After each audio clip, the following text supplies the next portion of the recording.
എനിക്ക് മനസ്സിലാവുണ്ടോ സൂഫിയെ? ഒക്കെ ഇറങ്ങി പൊട്ടിച്ചു ഞാൻ. പോവല്ല സൂഫി, പോവല്ലടാ. കറണ്ട് ബില്ല് മാറിക്കോ. കറണ്ട് ബില്ല് ഇങ്ങനെ അടക്കാന്നല്ലാതെ നിങ്ങളെ AC മാറാപ്പൊക്കെ ഞാൻ കാണിച്ചു തരാം.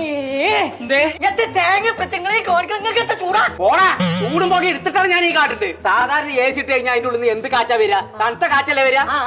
എന്നാ അത് വരുന്നില്ല, ചൂട് കാറ്റാ വരുന്നത്. അതിനത് സ്വിച്ച് ഇടണേ, മരം മണ്ടൻ. എന്ത്? അത് നല്ല കറണ്ടാണ്. അതന്നെ പറഞ്ഞു, നല്ല കറണ്ട് ബില്ല് വരുന്നുണ്ട്. എന്നിട്ട് ചൂട്ടത്തണ AC ആ ചോർമ്മ കൊണ്ട് ഇങ്ങനെ ഒട്ടിക്കച്ചിക്കാന്നല്ലാതെ അതുകൊണ്ട് ഒരു ഉപകാരമാണ്. അനക്കും ഞാൻ കേട്ടിട്ടുണ്ട്. ഞാൻ TV അല്ലല്ലോ കണ്ടേ, കൊച്ചു TV അല്ലേ കണ്ടേ? കൊച്ചു TV ഞാൻ കാണിച്ചു തരാം.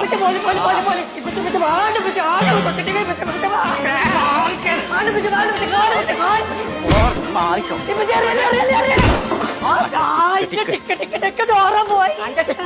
പോയിക്കോട്ടെ, ഒരു കുഴപ്പമില്ല. ഈ ചിഞ്ഞുള്ള കാറ്റ് ഇതുകൊണ്ട് കണ്ടാ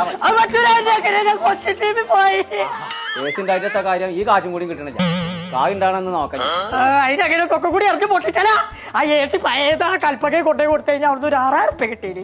പോരാത്തിന് നല്ലൊരു AC വാങ്ങേനെ. അത് വാങ്ങാനുള്ള പൈസ എന്റെ അടുത്ത് ഇല്ലാന്നാ ഞാൻ പറയണതേ. അവിടെ പൈസ വേണ്ടാന്നാ ഞാനും പറയണതേ. അവിടെ EMI കിട്ടേ. തന്തവിടെ ഇരിക്കുമ്പോ അമ്മായി കിട്ടിയില്ലല്ലോ. അമ്മായിക്കല്ല, അടവിന് കിട്ടുന്നാണ് പറഞ്ഞതേ. അടവിന് കിട്ടുന്നുണ്ടെങ്കിലേ നമുക്ക് പുതിയൊരു AC വാങ്ങാം. എന്താ കടന്റെ പേര് പറഞ്ഞു? കൽപ്പന. ഉർവശി. ആ ശരി, Kalpaka. Kalpaka electronics home bazaar മലപ്പുറത്തുള്ള പണയുണ്ട്. തന്നെ പോണേ നമുക്ക്.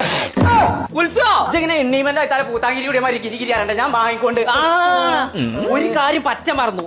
ഓഫറുള്ള ഒരു സാധനം ഞാൻ പൊട്ടിച്ചാൻ മറന്നു. എത്താണ് ഇതല്ലേ